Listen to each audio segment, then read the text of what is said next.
Agri-Environment Special Interest Group here at ARPAS-UK. We're delighted to welcome you to the third of our Agri-Tech Frontiers webinar series, and today's topic is ensuring the skies, de-risking the tech and protecting the operator, something I think we can all agree is vital right across the board in whatever industry you work in. I am going to hand over to Scott so that we can keep going on this side of things, and I will keep an eye on things in the background. Please ask any questions you have via the Q&A, and the session is being recorded. Thank you. Cheers, Eleanor. Thank you. So my name's Scott Dowell. I am the lesser third of Auto-Spray Systems, and my role within Auto-Spray Systems is basically to monitor and compliance check our XAG community, basically. So anyone who comes on board with Auto-Spray, I will ensure that they have had the appropriate training before coming on board, and I'll also monitor that training and keep them updated with any legislation changes and things like that as we operate. So what are we doing? We're introducing drones. We've been doing that for a few years now into the world of agriculture for many reasons. Aside from the decarbonised approach to the agri world, there's also two other big aspects that the drones offer, and that's safety and access. So with regards to the safety side, conventional methods at the moment, you know, if you're using people, quad bikes, tractors, especially on steep slopes and difficult terrain, the big thing is safety. You know, the drones will offer a lot more safer approach to carrying out those applications than what perhaps a quad or a tractor may, especially in steep hilly areas. So even though the drone does offer some risk to the operator because of its size, because of its general operation, what you generally find is the areas that we do offer, where we do operate these drones, significantly reduce the risk to the operator. They're removing that risk from the operator in many ways. Introducing drones to the UK, it's a rapidly changing environment. As an operator now with a large number of pilots, we have to continuously assess the way in which we operate, which changes based on different factors over the years. Events and legislation being two of those impact factors on how we adjust the way we operate. And I'll give you examples of those. So in a negative way and a positive way, we've got a couple of examples. Legislation. So over the years, because we've been able to show a safe way of operating, or at least I say safe, you can never remove the risk of drones, but what we can do is mitigate that risk, and we can evidence how we mitigate the risk, and we can evidence how many incidents that we have over the years, and that will then have an impact on how we operate moving forward. So legislation over the previous years, we've been able to show safe operations across various operators, which has led to a reduction in separation distance from various areas. So that's a one way in which we've had a positive change. A negative effect, so events whereby a couple of our drones have struck lines or wires, power lines, telephone wires. You know, these can have an adverse effect on the way in which we operate and move forward, and restrict us even further. So we had a couple of occasions where that's occurred. Now, we are the weakest link when it comes to these drones. We approach each operation in a way that tries its best to reduce or remove the risk. Not remove. We try our best to reduce the risk of something occurring, and by that, what we do is we always make sure the drones are maintained, either calendar-based or hourly-based maintenance programs. We carry out pre-flight checks, post-flight checks, looking for any sign of wear and tear. we're constantly risk assessing while the drone is in the air as well. So any sort of change in pitch or change in noise can give us an indication that the drone isn't perhaps performing. And then we have certain things that we can introduce to check that the drone is operating. But aside from that, we are the weakest link, and it's usually pilot error that leads to problems in the sky. So when it comes to these events, what they do, they will have a negative effect. Like I say, it will mean that we have to go away as an operator and think about how it is we can reduce the chances of these happening moving forward. And what that normally looks like is bigger separation distances. So whereas before we weren't restricted with regards to flying under certain lines or alongside, we now maintain a 10-metre buffer from these areas, whether it's either directly above or parallel. So we have to adopt something moving forward to remove that from happening. This then has an impact on our insurance as well, our insurance fees, which randomly our insurance fees dropped after a couple. I think the way in which we dealt with the incidents, the strikes, the drones being, and this, when it comes to the risk, yeah, there's a risk to damage, but we're more focused on removing the risk from people. So even though it's not great when these things occur, at least it's more damage and the drone being written off. But it's had a reduction in our insurance fees, which is the way in which we've dealt with it, reported the incident back to the CAA, and then also worked with the insurance company, Simon Ritterband being one of those, and move forward. So yeah, with that, I'll hand over to Simon. I mean, if we crash any more drones, Simon, is that going to lead to a bigger reduction in fee, or? Oh no, obviously crashes reduces premiums. It's industry standard. Yeah. Just asking for a friend as well, So, Thanks. But yeah, that's basically what we do. And I'll hand over to Simon. Thank you. Okay, thank you. So that's just trying to get everything loaded onto the system. Thanks for that. We've obviously worked with you guys for a long time, and I'll come on to that through the course of my presentation. I want to give you a bit more of an overview about Moonrock Insurance and how we are operating in this new world and the new opportunities that are available to operators in this industry. And I've just titled it, the rise of the drone and the eVTOL insurance in a changing sky, because we really are going through some significant changes at the moment. The Moonrock's journey actually began when I wanted to get insurance, really, for my drone, and there really wasn't anything available. And I simply went away, stupidly maybe at the time, and created an insurance company to facilitate people in my position to be able to get insurance online and in a timely and cost-effective manner. And we've built the business up over the past 10 years now to incorporate all forms and types of operations, from single one-man bands all the way up through to government military applications in territories around the world. And it's an incredibly exciting time working with the regulators and OEMs and new innovators in this space. And a key thing that I always sort of refer to is the fact that Moonrock was founded on the principle of assisting and helping innovative new companies to develop ideas, and that insurance wasn't a burden and an over-regulation. Otherwise, it would either put people off, or these new innovative new ideas wouldn't even get off the ground. And we've seen the growth in the agricultural spraying sector as probably the single biggest growth sector in the past 18 months, 2 years. And the guys at Autospray have done a phenomenal job. And what we try to do is look at leaders in those fields in terms of, we call it gold standard operators. And again, I'll move on to that later. But I think looking at the fact that insurance can often be perceived as a blocker, we look at ourselves, as an enabler for these new opportunities. So why does it matter now? So the UAV landscape really is changing quickly. What was once considered niche really is now becoming essential.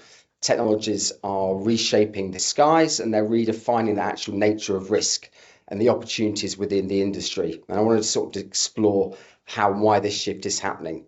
If I just give you some examples of some of the work we're doing, this should sort of nicely give you an overview.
It's always nice to have a bit of video, breaks things up, the monotonous of me speaking. So if we look to the future of the aviation market, it's clear that things are changing rapidly, and drones and eVTOLs aren't just a passing trend or a fad. They really are. They represent aviation's next frontier, and that, I think that the agri market is seeing that on a daily basis, and we're seeing that globally, how these operations are revolutionising the agricultural sector. Technologies are fundamentally changing flight, logistics, urban air mobility, agricultural spraying, and they're opening up various possibilities in different territories, from infrastructure inspection through to eventually cargo delivery and passenger transport. And these are the sort of operations that we're now already ensuring at the early stages, and working with the regulators and manufacturers to ensure operations are done safely. This isn't just theoretical. The scale of growth really is quite phenomenal, actually. Take China as an example, and it's often now commonly referred to as the low altitude economy, and that economy is expected to reach about $143 billion by next year, and $500 billion by 2035. So this isn't just growth, this really is transformational on a global scale. On the eVTOL side, we're seeing developments in air taxis, cargo platforms, offshore deliveries, and regional connectors. Each of them are pushing boundaries of what's possible in both aviation and insurance. And these applications, again, are diverse: crop spraying, infrastructure inspection, emergency response, and soon to be urban passenger transport. What we see as one of the significant enablers of this has been the evolution of regulation. We see some joined up thinking in some areas, across the UK, EU, and the US, see a clear shift towards more permissive frameworks, where the regulators are not just the gatekeepers, but they're actually partners in innovation. And we see ourselves as an insurer as part of that conversation in helping shape the regulatory standards to enable these innovative new operations. So interesting, if we sort of look at some of the claims and the data, it's quite amazing to think that actually there have been no major third-party losses worldwide. And that maybe puts us thinking that we're living in a bit of a bubble, because it will eventually happen, where the claims that we see generally are minor collisions into buildings, systems falling out of the sky, often, as Scott mentioned, well, we would say not often, but majority of the time due to pilot error. And these are areas that we fundamentally start to need to look at in terms of what the industry is doing moving forward in terms of full automation, but also working with operators to better analyse those human errors and how that is reported back into the organisation, and that feedback loop works well. And Autospray have done a phenomenal job. And Scott mentioned the reduction in premium.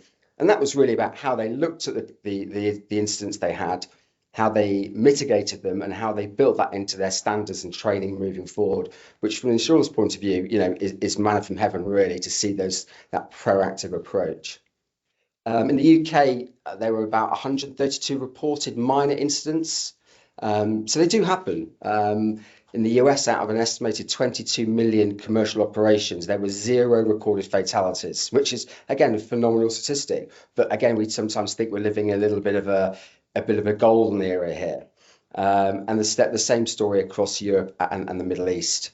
I think PwC produced a great paper recently on what they call the net risk, and I'm very much a believer in that.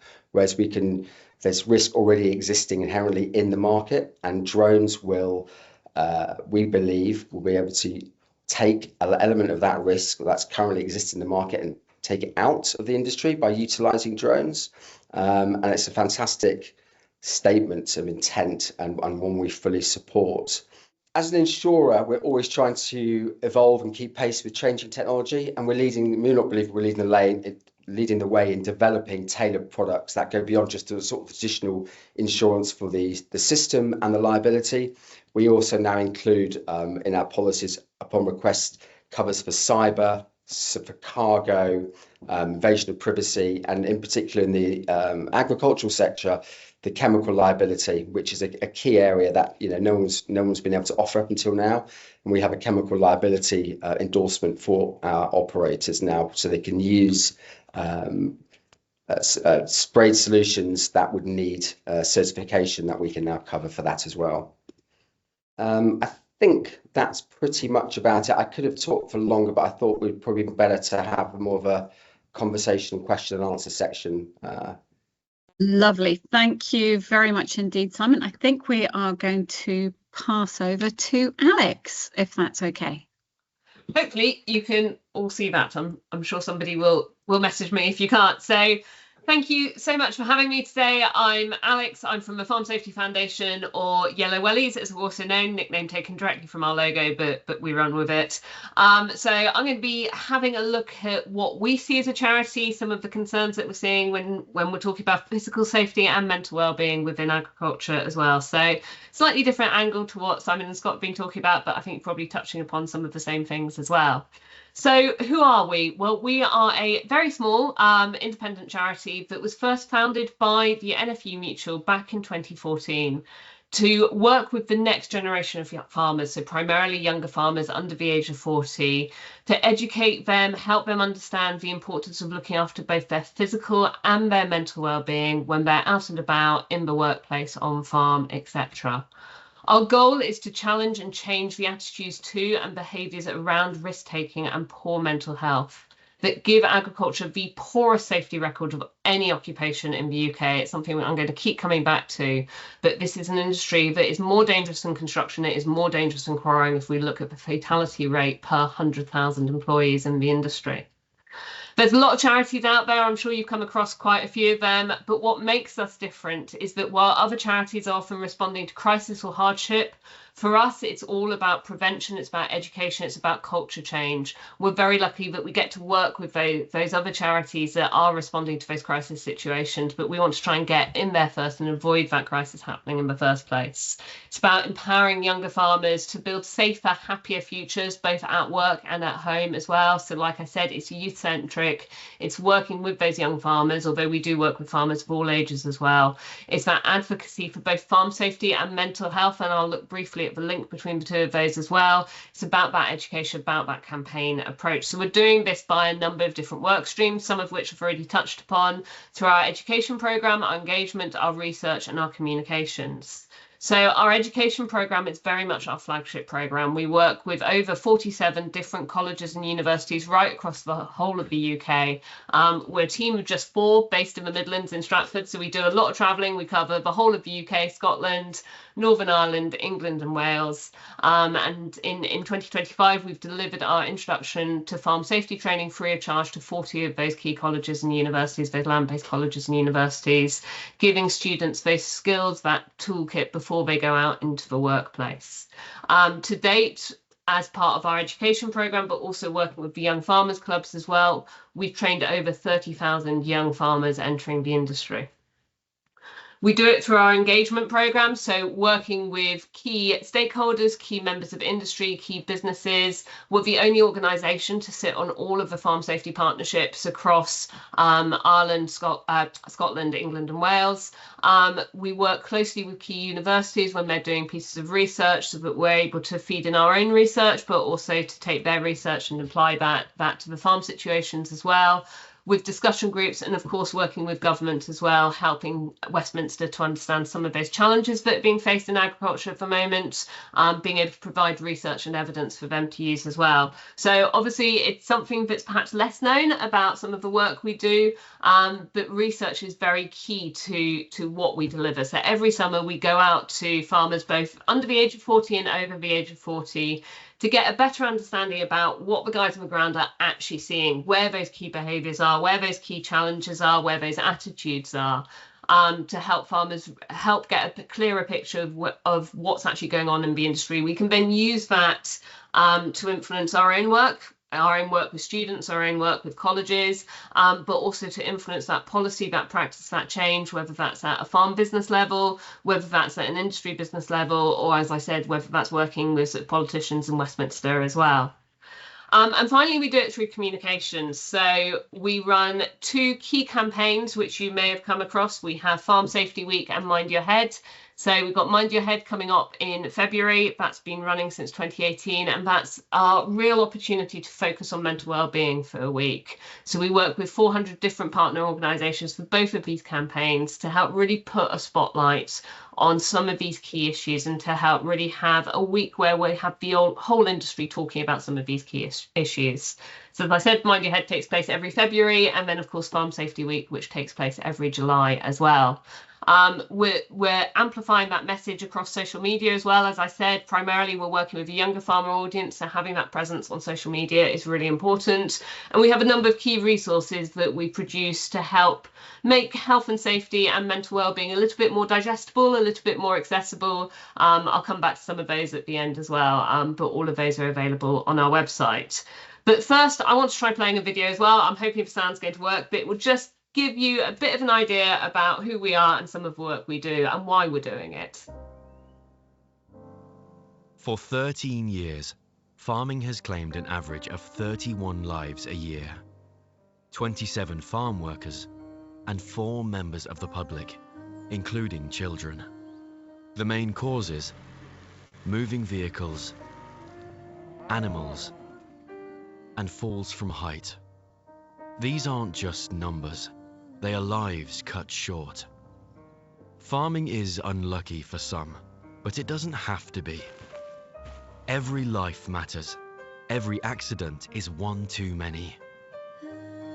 It's time to act, to make our farms safer, today and for the future. Find out how at yellowwellies.org.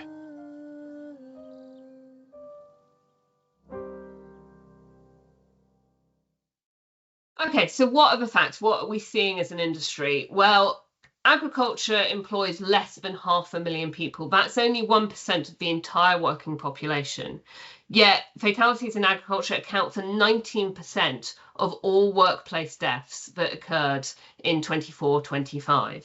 That's a massive, massive imbalance. As I said, agriculture has the poorest safety record of any occupation in the UK. And if you work in agriculture, you have a fatality rate 21 times higher the all industry average. So that's a rate for the number of fatalities per 100,000 workers working within in an industry is 21 times higher in agriculture than all the other industries put together.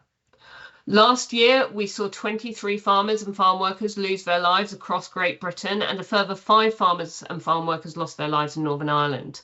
That's 28 farmers and farm workers across the whole of the UK who didn't come home to their loved ones, to their family, to their friends at the end of the day after just going to work in the morning.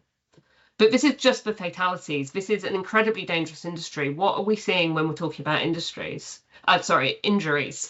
Well, on average, we're seeing 18,000 work-related cases of ill health and injury reported to the HSE via Riddle every year. Now, we know that there's a lot of accidents and incidents that take place on farms. They're seen as minor, they're seen as people are able to just put a bandage on it, carry on working, and they don't get reported. We know that underreporting is a massive issue within this industry. So when we're talking about 18,000 cases of work-related ill health and injury, we're pretty confident this is just the tip of the iceberg, because these are only those cases that are actually being reported all the way up to the HSE via that Riddle system. But this is physical health. I mentioned that we talk about mental well-being as well. Well, why are we talking about mental well-being? Why are we running our Mind Your Head campaign? Well, when we're talking about mental health, we're talking about how we think, how we feel, how we act, how we handle stress, how we make decisions in different situations. All of that is mental health. We all have mental health in the same way we all have physical health, and it is something that we can take care of. But we're talking about it because while in 2024-25, we saw 28 farm workers die across the whole of the UK as a result of workplace accidents. In 2024, according to the Office of National Statistics, 47 farmers and farm workers lost their lives to suicide just in England and Wales. That's 47 loved ones, 47 families, 47 communities whose loved ones didn't come home at the end of the day because of poor mental well-being and because of suicide within the industry. We very much see a direct link between mental well-being and physical safety in the research that we do. We're able to look at people's mental well-being scores. We use a scale called WEMWEB, or Warwick and Edinburgh Mental Well-being Score, which is a national score which is used to measure mental well-being across the whole country, across different industries. And what we're able to look at is people's mental well-being score and their attitudes to physical safety as well. And we can see that those with a lower mental well-being score, more likely to admit to taking risks, more likely to have had an accident on farm, less likely to be taking steps to keep themselves safe, less likely to be wearing PPE, less likely to be doing those sort of dynamic risk assessments that they need to be doing to keep themselves safe. We know that the industry is under a huge amount of pressures at the moment, is facing incredible challenges, unprecedented challenges. 2025 has been called one of the worst years that we've seen in farming. We've seen changes to inheritance tax, we've seen changes challenges around extreme weather, around labour shortages, of course, those rising costs and policy uncertainty, all that's adding to that uncertainty, that instability that we're seeing within agriculture and putting that pressure upon mental well-being within the industry. We know farmers as an industry, as a culture, traditionally pretty reluctant to admit when they're struggling. Certainly reluctant to admit when they're struggling physically, even more so when it comes to their mental well-being. They've got this reputation, haven't they, of being incredibly stoic, incredibly hardworking, and not wanting to admit if they're struggling, if things aren't perhaps going well. This then adds to that dwelling on things, that isolation that you see within agriculture, and that pressure that we're seeing on mental well-being within the industry. So 15 minutes is a very short amount of time to try to give you a sort of overview to the work we do and what's going on in the industry. So that's very much a whistle-stop tour of health and safety and mental well-being and some of the challenges we're seeing. But to bring it back to drones and what you guys are talking about and looking about, what does this mean for the industry and how can this help within agriculture? Well, in terms of what we see and how it can help to improve that both physical and mental well-being, things like that reduced lone working. If you're out working in pairs because you're working with drones, that not only has those physical benefits, that health and safety benefit of if an accident were to occur, there's somebody else there to help report it, to help provide first aid, etc., but also that mental well-being benefit. When we talk about mental well-being, we talk about rural isolation, and isolation not just being about where you live, but about hours being spent on your own, in your own head, not able to have conversations, not able to reach out to those around you, long hours spent in the tractor cab. If you cannot start to operate these pieces of kit, these machinery as teams, then that's going to help take that burden away from lone working as well. We see the impact of reduced manual handling. We see a lot of skeletal issues within agriculture, a lot of long-term issues with muscles, with bones, etc. So that reduced manual handling is a massive benefit. Reduced chance, of course, of slips, trips and falls, particularly in those hard-to-reach locations and rough terrain, dangerous terrain, etc. Reduced dependency on traditional farm machinery, ATVs, tractors, sprayers, etc. ATVs were the biggest single cause of fatality within agriculture in 2024-2025. So if we can reduce those areas where ATVs are perhaps very difficult to handle, that hard to reach areas, again, that's going to be incredibly beneficial for the industry as a whole. Reduced exposure to chemicals, safer field surveillance, and of course the sort of side benefit is that early detection of farm risks, whether that's damage to crops, whether that's damage to roofing, damage to buildings, etc. There are, of course, risks, and I know this has been touched upon already, but thinking about that sort of footpaths and public areas, thinking about the risk of coming into contact with low-flying aircraft, fire risks, of course, and of course the human risk, the risk of human error, and I know Simon definitely touched upon that as well.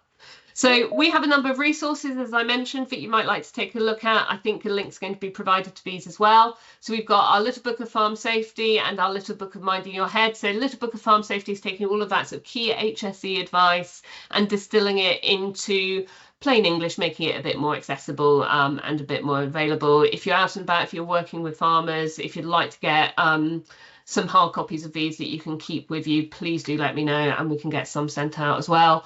Our little book of Minding Your Head is written about mental well-being directly for a farming audience, so it's full of hints, tips and tricks about how to look after your own mental well-being, but also how to support those around you as well. It also includes the national directory of both national and regional charities that are there to support. So like I said at the beginning, we're very much about promotion, prevention, education. There are some amazing charities out there who are there to support if people are worried about their own mental well-being or want to have a conversation because they're worried about someone else as well.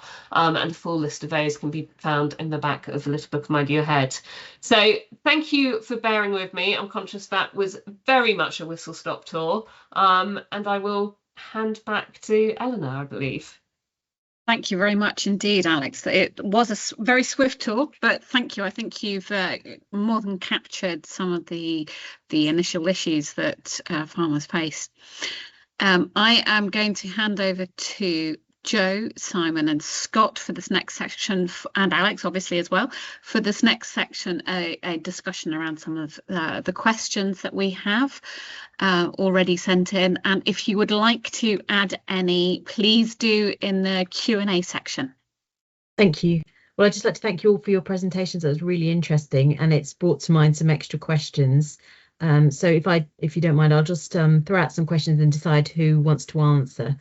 So farmers and environmentalists manage risk every day. Do you think more could be done to assess the risk of drones in agriculture and the environment so that these groups can benefit from both the cost and carbon savings? I mean, I think from a managing risk drones at the moment, I think there's quite a lot of risk management that goes on already, just in the basic operations, because it's a new industry. I feel like we get scrutinised a lot more than perhaps other applications. So I wouldn't say a lot more needs to be done from a risk assessment side, because there's an awful lot that gets done. That's good news. Yeah, which is There's great. a lot of blockers in lots of industries, but that's good that you're all working together. So let me move on to another question then. So using drones in agriculture and environment offers significant labour savings at a time when labour is scarce. How does this impact the statistics on accidents? Are autonomous vehicles considered safer? I'm obviously going to be biased, but yeah, I think especially with the introduction of autonomy, the drones normally come with some sort of obstacle avoidance. It removes I said before, we are the weakest link with these bits of kit. So I feel, we will always watch a drone operation and we can manage things like incursions, people walking into a field and stuff like that. But I do feel that I think these are very safe bits of kit, I would say, personally, compared to relying on somebody to drive a vehicle, who perhaps may be fatigued, distracted, that I think, is just to follow on from that, even if you take that a step back, it's like the agricultural vehicle even getting to the field. So your traffic might build up on the A roads prior to it. People might be frustrated trying to overtake the tractor, which might cause an accident. So there's a risk already currently built up prior to the application of the harvesting or the using the combine or the seeding, the trailers that are being used. With the advent of crop spraying solutions such as the XAGs with auto spray, you're taking that risk already away from the A roads because it's already in situ, and that's not to say there will not be incidences with these autonomous systems, but it's certainly reducing the number of existing risks and incidents that are taking place on a daily basis. And I think the risk is the drone. The risk is as well because the areas that we are operating in farmland, well away from built-up areas in most cases, we risk losing the drone. The drone may hit something and fall in the mud. For me, that's a lot better risk than that somebody being injured as a result of a collision. So yeah, it definitely removes that risk, I think, from the operator. And just to follow on from that then, so I was thinking about the with strict regulations on flying heights and detailed protocols which are remotely monitored, is drone planting a lower risk than tractor drilling? And could better timed applications of fertilizers or pesticides in the future sprayed by drone improve current safety by lowering the volumes which are targeted, like spot spraying? Do you think that in the future this could be even safer?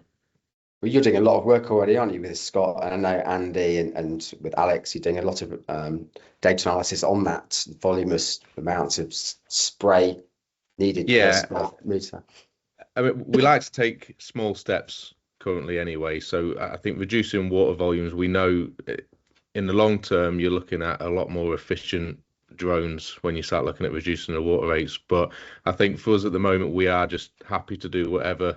I mean, when people say 200 litres a hectare, we're already used to applying that amount with, say, liquid fertilizer and things like that. So it's not a massive issue for us. Whatever the water rates are currently, we want to be applying the products, and that's something we can address, I think, further down the line. But yeah, when it comes to seeding, we were seeding in Scotland just a couple of weeks ago, and I think we're going back Tuesday. But we're seeding the side of a mountain top, somewhere where you'd never get a tractor vehicle up there to carry out the work itself, So there's massive benefits.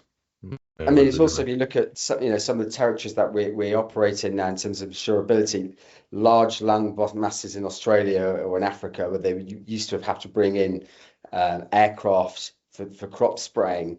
A considerable expense, and actually the spray, or how effective that is compared to the narrow margins that these new systems are operating in, they're incomparable. So they're already doing away with old aviation crop spraying and utilizing drones to facilitate that over large distances. It sounds like there's a lot of innovation going on. Do you feel that the agricultural stakeholders need to be better informed? So people like the CAA or DEFRA or HSE about the benefits of drones and what the challenges are. Do you feel that that conversation is going on? I think there's a lot of conversation going on with CAA and the CRD, especially from our side. I know Andy's regularly in touch with the CRD and CAA, so I think they already know the information, they know the benefits. I think like I said before, I think because this is a new application, I think we're just scrutinised to a higher level perhaps than what other methods are, because it poses a risk. It is in the air, but even though it is an aerial platform at 3 meters, 6 meters off the deck, we're still a very safe height. We don't really cause as much of a concern because of the height in which we're operating. So it's managing that, I think. So I don't know whether you've seen some of these videos from other countries where they're sort of challenging and pushing some of the boundaries, but I'm just wondering whether the UK is working to a higher safety standard than other countries in the EU, and are there any insurance savings on using drones compared to tractors, which have substantial accident logbooks already? So is the data out there for you to be able to assess accurately the cost of insuring a drone? In terms of the regulators are working to a very, as Scott mentioned, very, very high standard. I think maybe sometimes dragging their feet a little bit in terms of opening up. They've seen the data, they've seen the operations, the applications and the benefits, but still I tend to see that the UK and the EU are behind other territories in terms of making this opening up and making it more accessible in terms of the information provided, and there's a number of factors that you can go into for those reasons, but I do see that, as Scott said, they are held to a very high standard. They're operating in sparsely populated areas. There's voluminous amounts of data have been provided, and I think the regulators really should be allowing or opening this up on a far greater scale. And I couldn't give you comparative data to tractor injuries, because that's not an area that we work in. But I think, again, I think maybe you speak to PwC, and I think they probably have some figures on that in terms of the comparisons between existing risk in the marketplace and what drones and the drone risk associated with it. And so do you think that farm and environmental safety concerns are real or imagined then? Are they limiting farm profitability and access to environmental benefits? So things like climate change, are we limiting our access to these benefits because we have imagined risk, or is it real? So you think it might be just communication, or? I think one of the benefit, you look at agriculture, the agriculture industry as a whole, and Alex is probably maybe better positioned to answer this, but if you want to entice the next generation of farmers to be engaged and to have a love of the land and to work the land and to provide, the next generation can use technology. They understand it, they're capable, they're innovative. We should be creating STEM opportunities for the next generation of farmers coming through to have access to this, to not find regulation to be a blocker. So the children of generational farmers, although I'm sure there's lots of issues with farmers being passed down through the generations, but if you can start to digitize and innovate and create an environment where the youngsters want to work on the farms, and flying these, the XAGs is a really exciting, forward-thinking system. That's what's going to get the excitement of the next generation. I think that's what the regulators and the agricultural industry should be looking at to keep momentum going. I think Simon hit on a really interesting point there, actually, in terms of the farms being handed down, because we're seeing a real shift in attitudes amongst that next generation, amongst those under 40s, that talking about both farm safety and mental well-being is becoming more acceptable. It's becoming more of a thing. There seems to be a better understanding of the need to look after your physical and mental well-being, and not only that appetite for new technology and new ways of doing things, but also that appetite to be safer and to have more balance in terms of work-life balance, all of that you might expect in other industries. But we do still see those challenges of the fact that those younger farmers aren't necessarily the decision makers on the farm. So perhaps there's also a bigger education piece that maybe needs doing with older farmers as well, about the benefits of investing in some of this technology as well. So it paves the way for those younger farmers who do have that appetite to have that conversation with those who are making the decisions and those who are signing the checks at the end of the day as well.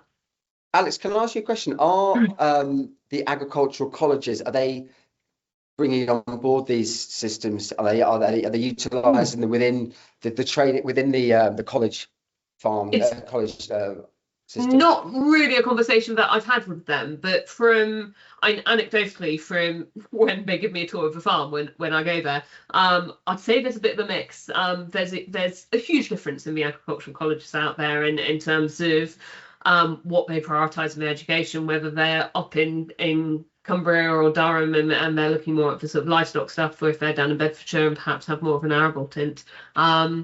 So I think it depends on the appetite of the lecturers as much as anything as well, and the facilities available at each of those colleges as well. So I should mention. Sorry. I was going to say, so you mentioned that I'm a lecturer in environmental management at ARU Peterborough, and we have drone training at the university. So we've been offering people that opportunity, and I've actually taken that course and successfully passed it. So I think that there is more to it. I believe Harper Adams also have training for their students as well. So I think that there is a great need for people to be able to access that training at different levels so that they can progress into this industry, so that you could be helping with somebody who is a trained pilot and learning those safety skills from an early age, and having things like games that you could work on that build those technical skills in actually managing the controls. The early application would be, even before you get to the spraying applications, you're using drones to monitor, survey and inspect your land. That will be the first step, and then you're getting the next generation to utilize the drones for those purposes. And then you can build on that to then, once they've got their early stage qualifications, then they can then go away to become, more advanced operators and eventually end up flying, the P100s or P150s and working with the likes of Autospray, who'll give them the ultimate training. Yeah, exactly. So just coming on to about capital investment then. So are farmers currently limited by the amount of capital they have to invest in things like tractors, and therefore would it be better for them in the future if they were able to have contracted services for drones and contracted services for tractors, because they've lost their BPS scheme, they've lost that regular income? Do you think that this needs to change over the coming years, or do you think the way that machinery sold now is going to endure? I'll answer that, Scott. I can only answer from a drone point of view. I know, you know, when it Do you comes think it's to a contracted service that will become really popular, or do you think people will actually invest in drones? Because I know the cost has come down substantially, but yeah, I think we get a mixed bag, to be fair. Initially, we thought it'd only be contractors that would want this as an additional tool. Whereas I spent ages saying farmers will never buy this, farmers never buy this. And then I started meeting farmers and said, I'd have one, you know. So I think if they've got a necessity, then a farmer would purchase something like this, hard to reach areas, something like that. But yeah, your more popular operator is going to be your agri contractor, you know, because they already provide the work. This is, like I say, an additional tool. They're already in the world. They've already got the contacts and the customers. But we're finding a really mixed bag, even people that have come from IT backgrounds, people who have retired wanting something new, a new change, drone operators who have perhaps operated smaller drones in the past want to move on to more of a niche market, you know. So it is a complete mixed bag with regards to who's jumping on board with this kit, and which is good because it shows, you know, that people who with no drone experience can skill up and operate them safely. I think also you might be able to give better advice on this, but are you seeing any seasonality in this? So you're utilising the drone spraying at certain times throughout the year, whereas maybe if there are different applications that the drone's got, it could be used at other times in the year. Otherwise, you maybe only be using it for, you know, early in the season, at the end of the season. I'm not too sure on that, but you'd probably be able to give me a better. Yeah. So initially, what we found is that you had parts of the year where we're not so busy, you know, or operators weren't so busy. So this is what we try and do from auto spray side, is open up markets for different applications and create those opportunities for like for us. Past couple of years is between over the winter period and the poor weather.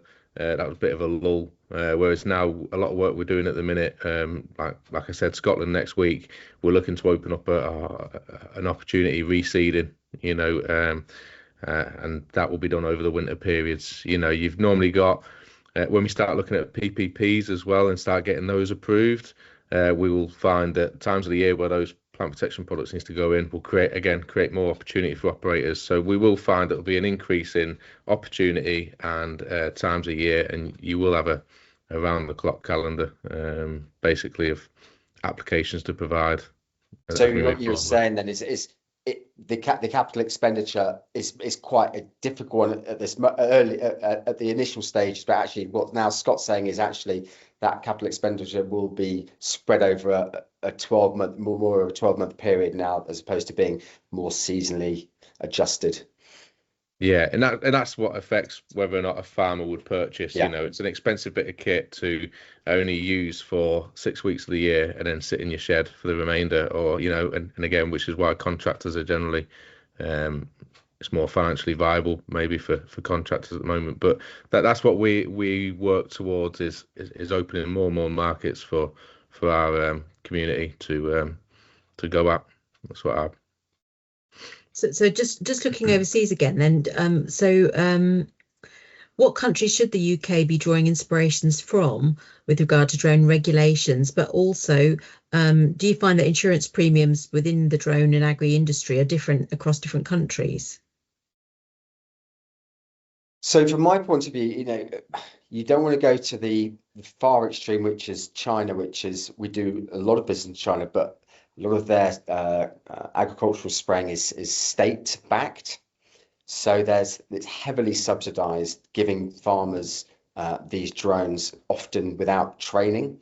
So you see very large losses in certain territories. And depending on who the reinsurers, the warranties that govern that would have requirements for training or not training. And sometimes when it's state backed and they're trying to push an industry forward from the top down, there are no guardrails, and they're just giving the technology to farmers because they think it's going to actually be a help to them, and it will be. But from an insurer's point of view, if you're giving this expensive bit of kit to a farmer who's got no training, you're going to see an accumulation of losses. And that's not an area you want to get into. I think there's a fine line between having state-backed incentive schemes and opportunities, but with stringent training to back that up. I think so if you look at China as one extreme, but there are markets in Australia, in Africa, and the UK to a certain extent where training is at the gold standard level, and Moonrock as an insurer will often look to provide reduced premiums based on the training that particular pilot and operator has been through. And we have what we consider gold standards in different market sectors, and that it's not just agriculture, but it could be survey and inspection, it could be blue light services, it could be swarm displays, and we have a benchmark, and if you can attain that benchmark and prove to us, then we can start to offer reduced premium discounts, like we do with the likes of auto spray. And are those discounts also bundled across risk for other aspects of farming? So things like, would it be for the tractor as well as the drone? No, or is we it are always very purely, specific? We are purely focused on the UAV and eVTOL market. We don't get involved in any other insurance. That's our specialty. Mm-hmm. Well, I think it might be time for me to pass back to Eleanor so we can have a few questions from the chat. Thank you very much for everything you've said today. It's been really interesting and really opened the door to a lot of further discussions, I think, going forward. But you've already achieved so much. Thank you. Thank you. Thank you very much indeed to all four of our this morning's presenters, including Joe there. So if we would have some questions, that would be great. I am going to have a look at our Q&A section. Have you had a go at figuring out how many fatalities/incidents could have been prevented by using drones? Drones can help with working at height, of course, but only in some cases. The short answer is no. It would be something that would be interesting to look at.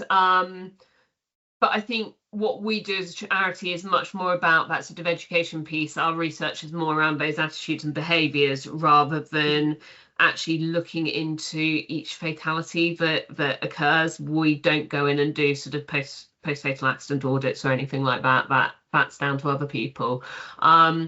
So it would certainly be something that would be interesting to look at. Whether that would be within our remit as a very small charity, I'm not sure. But it's certainly something we could look at adding to our research over the summer. Is some questions around new technologies and drones as well. Mm-hmm. That's great. Well, we're very happy to sort of engage further on that with you, and I'm sure the guys at Autospray would be too. Yeah, I think HSE will probably be the best ones to approach for that, wouldn't they? Because they turn out to most industrial accidents. And... Exactly. When PPPs come online, how do insurers see this fitting into policies? We would assess risk on an individual basis, so we would treat it as any other presentable risk to us and underwrite it accordingly. Can't really give more detail on that until we see what the actual risk look like, or what the actual proposal is that's sent through and how it comes through. Great. Craig has answered to you, Alex. Be awesome if you could, no pressure. And I think there is an FOI request in for this info as well. Andy will update when it lands. When he gets some information back. It's always good to see the conversations happening sort of within the chat too. That's great. Does anyone have any further questions at the moment? If not, Alex, please do continue to reach out to us as well if there's anything that we can do in terms of ensuring that the information that you have when you talk to farmers includes information about drones. We're always very happy to do that. And again, we will follow up, Simon, in due course as well on different forms of insurance. I found your white paper on the accidents and your insurance claims and the reasons behind them. Absolutely fascinating reading the other day. It's caused a bit of it's not divided opinion. It's great that people have differences of opinions. I think everyone obviously wants what's best for the industry, but you do have a view. There's a view that human error will always be there, and it's how it's dealt with. And I'm like, that's absolutely fine. I'm not disagreeing. We have to deal with that.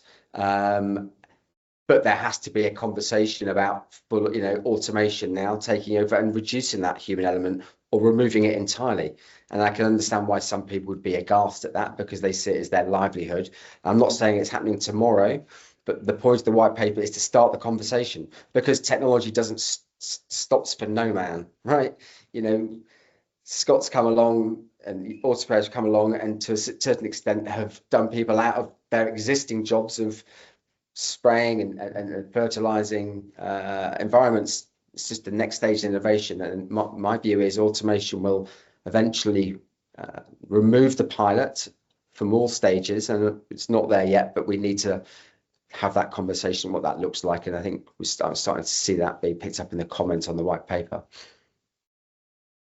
Indeed. Well, if it encourages the safety aspect of things, whether that's in drone operations or within the agriculture industry, I think that's all to the good, as I am sure everyone should do. And I think we should all go out and buy some yellow wellies as well. Brilliant. Okay, well, thank you very much indeed, everyone. And we will ensure that the recording of this is sent out once it's all been edited into the correct sort of format in due course to everyone. And thank you very much. Do please get in touch if you have any further questions. Thanks very much indeed, everybody. Okay. Thank you. Thank you, Eleanor. Thank you.